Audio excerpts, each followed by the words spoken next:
মিডিয়াকে নমস্কার এবং ধন্যবাদ জানাই। আপনারাও আজকে আমাদের সঙ্গে এসেছে। অ্যাকচুয়ালি আজকে আমরা ডিজিপির সঙ্গে আজকে দেখা করতে এসেছেন। সঙ্গে আছে আমাদের এমডিসি সুরজ দেববর্মা। অ্যাকচুয়ালি আপনারা সবাই জানেন যে গত 2-2.5 মাস ধরে জম্পুজলা টাকারজলা এরিয়াতে ল অ্যান্ড অর্ডার একদম হাতের বাইরে চলে গেছে। কারণ আমি কেন বলছি যে জম্পুজলা টাকারজলাতে খুলিয়াম পুলিশের সামনে গুলি করা হচ্ছে, পুলিশের সামনে বোমা করা হচ্ছে, তারপরেও কিন্তু পুলিশের কাছ থেকে আমরা কোনো অ্যাকশন পাইনি। আমরা অনেকবার আমরা এফআইআর করেছি, অনেকবার কমপ্লেন করেছি যার নামে। কারণ আপনার থানার গেলে সবাই পাবেন। এসপির সঙ্গেও কথা হয়েছে, কথা বলেছে, অনেক প্রশাসনের সঙ্গে কথা বলেছে, কিন্তু আজ পর্যন্ত আমরা কিন্তু কোনো সুরাহা পাইনি এবং কোনো পুলিশের কাছ থেকে কোনো অ্যাকশন পাইনি। তার জন্যে আজকে আমরা এই ডিজিপি সাহেব সঙ্গে আজকে কথা বলতে এসেছি।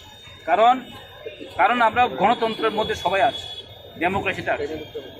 গত 2026 যে এডিসি জেনারেল ইলেকশন এর আগ মুহূর্তে গত 10 তারিখ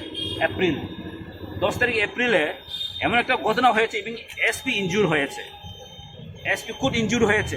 এসপির সামনে বন্দুক বের করে গুলি ছোড়া হয়েছে, একজন আমাদের কর্মী ইনজুরও হয়েছে, গুলি ইনজুর হয়েছে। এর আগেও 10 তারিখ মার্চেও আমাদের পার্টি অফিসে গিয়ে গুলি করা হচ্ছে এবং আই উইটনেস আছে, কিন্তু আজ পর্যন্ত ওরা এখনো কোনো গ্রেপ্তার হয়নি।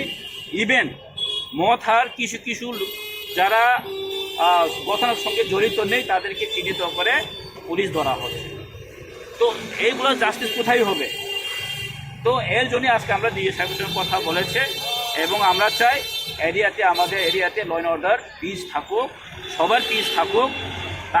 এখন আমরা এটাই চাই যে ল অ্যান্ড অর্ডার থেকে, কারণ ডিজিপির উপর তো আর কেউ নেই ল অ্যান্ড অর্ডারে। ডিজিপির পরে হচ্ছে মাননীয় মুখ্যমন্ত্রী। কারণ আমি কেন বলছি, অ্যাকচুয়ালি এই রাজ্যে ল অ্যান্ড অর্ডারে এখন যে হোম ডিপার্টমেন্ট মাননীয় মুখ্যমন্ত্রীর কাছে আছে।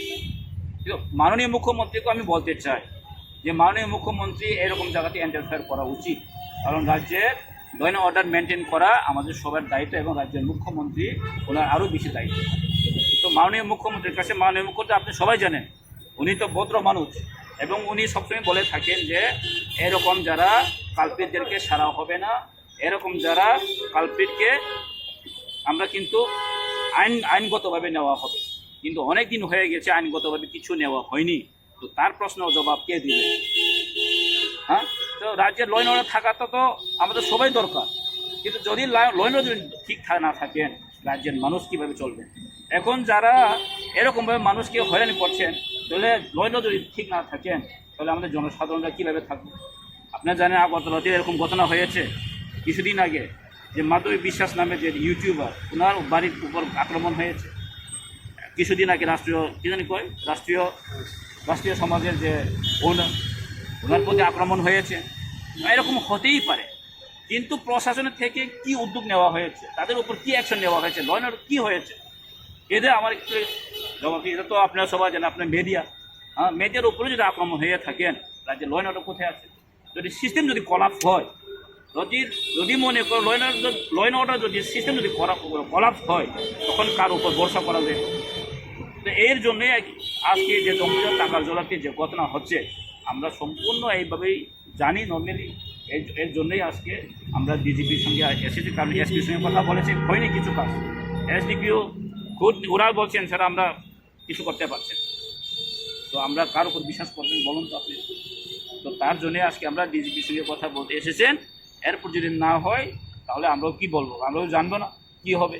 কারণ এখন এরিয়াতে অনেক পিসফুল নেই। কিছুদিন 9 তারিখে 4টা বোমা সিরিজ অফ বুম ব্লাস্ট করা হয়েছে। গত 9 তারিখে 4টা জায়গাতে বুম ব্লাস্ট করা হয়েছে, যেটা গুরুদয়ালপাড়া, লামপাড়াহাটি, গামন ঠাকুর এবং রতনপুর। এবং গত 6 তারিখ এপ্রিলে একটা মেন রুটের, যেটা জম্পুজলা চম্পকনগরের মেন রুটে একটা সিসিটিভি আসলো আমাদের এখানে। সিসিটিভিকে ওখান থেকে সরানো হয়েছে এবং 9 তারিখে সিরিজ অফ ব্লাস্ট হয়েছে। তার মানে উত্তর মধ্যে আমার মনে হয় এটা খুব রিলেটেড আছে। তো তার জন্য আজকে ডিজিপির সঙ্গে কথা বলেছে, দেখি আমরা কি হয়, এরপরে দেখব।